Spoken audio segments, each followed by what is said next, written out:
In this video, I'm going to talk through neck and spine controlled articular rotations, or CARs, and we're going to start with capsule CARs first.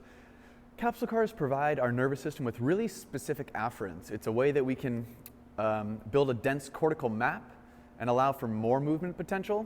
Essentially, these are the fundamental motions of our joints. The spine, though, is unique. Because of the structural anatomy of our spine, before we go through any rotational motion, our spine requires that we have segmentation of vertebrae in the form of flexion and extension. So for all of our capsule CARs, we're going to first demonstrate flexion and extension, and then we'll add in rotation. So to start, we're going to go through neck capsule CARs first. I'm going to show you from the side just so you can better see what I'm trying to achieve here. So for this one, I'm going to pull my chin straight back over my shoulders, keeping my abs tight. I don't want to see any other motion out of my spine. Everything's nice and still. Pulling my chin back, I'm then going to tuck my chin straight down towards my chest, trying to coil my head forward as tightly as I can. This is a nice, slow, subtle movement.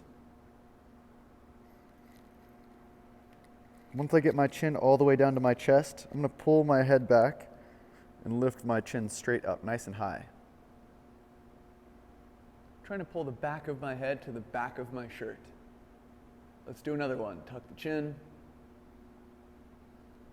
Keep that chin pulled back as you coil the head forward.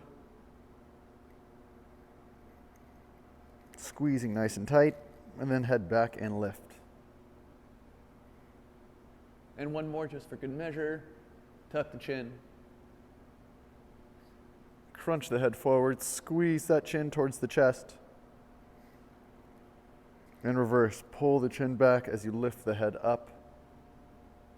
Pulling that chin as high as you can, pulling the back of your head to the back of your shirt. That is the neck capsule CAR. And so once we've demonstrated that we have segmentation in the form of flexion and extension, then we're going to add in rotation. So these are just the next variation of a neck CAR, which is rotational based. So we're going to start in the same position. I'm going to show you this one facing forward. We're going to pull our chin down right towards our chest again. But rather now than reversing and pulling back up, we're going to add in rotation. So we're just going to draw the biggest circle we can. So tucking my chin straight down, squeezing my chin to my chest, then I'm going to rotate to the right. So I'm going to turn my chin looking as far over my right shoulder as I can.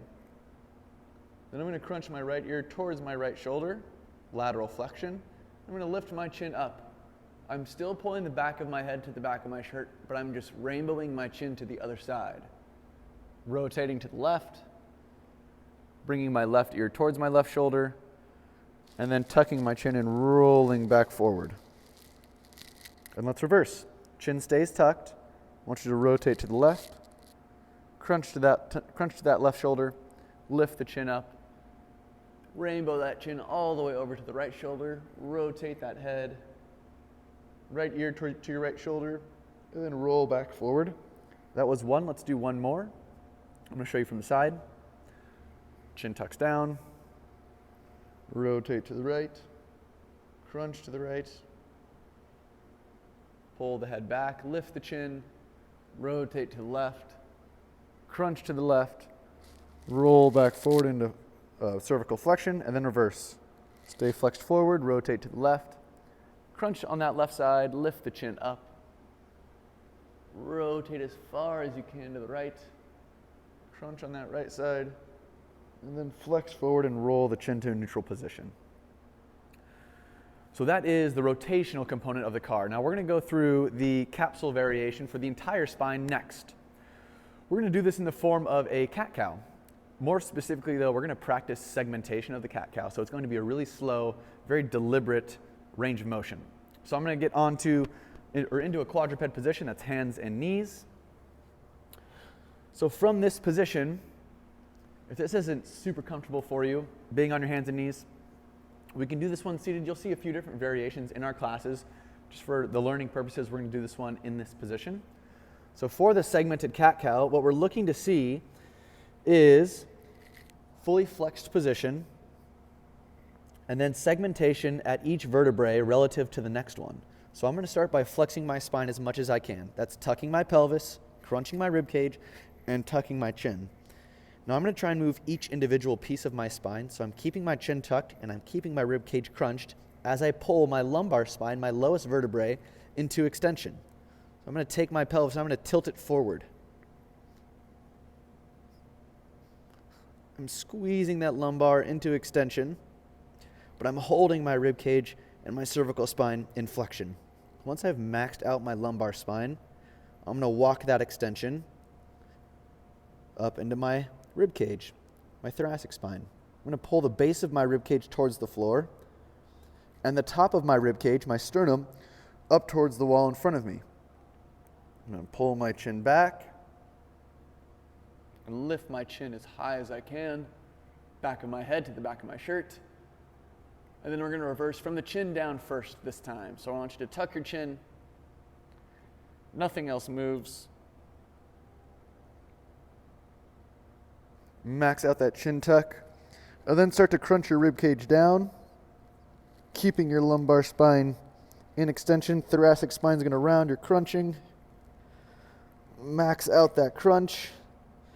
And then you can untuck that pelvis piece by piece,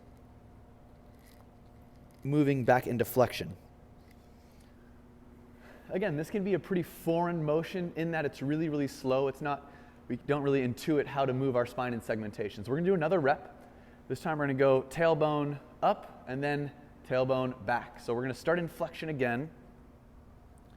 And we're going to move through flexion into extension. So again, tailbone first. I'm tilting my pelvis forward. Rib cage and neck stay crunched. Max out my lumbar extension.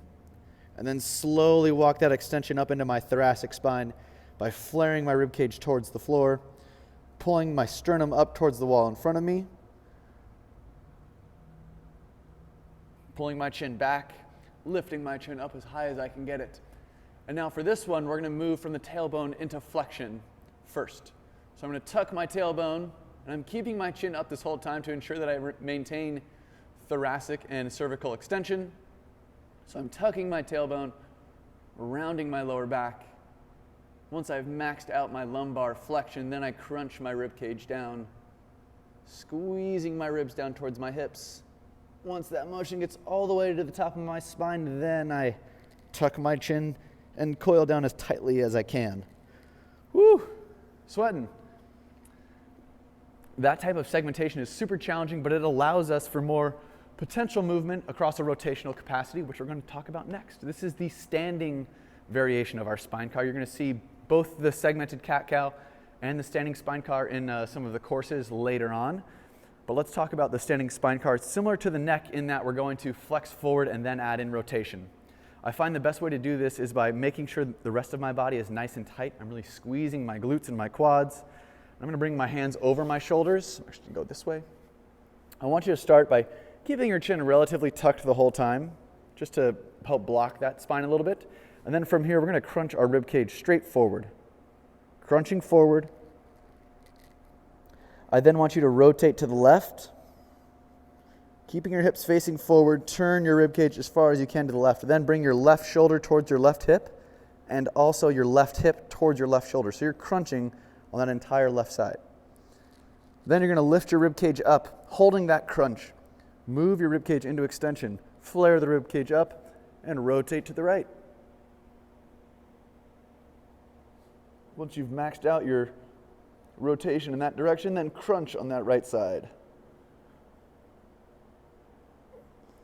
Once you've maxed out the crunch, then roll back forward into flexion. And we'll reverse. Rotate to the right. Crunch to the right. Flare that rib cage up. Pull your sternum up towards the ceiling and then rotate to the left. Crunch to the left. And then roll back forward into flexion. I'm going to show you one more rep from the side. Forward and reverse.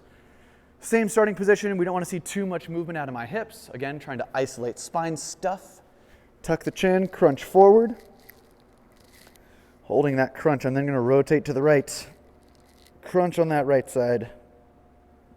Roll into extension. Lift my rib cage up. Rotate to the left. Crunch on that left side. And then roll back forward into flexion.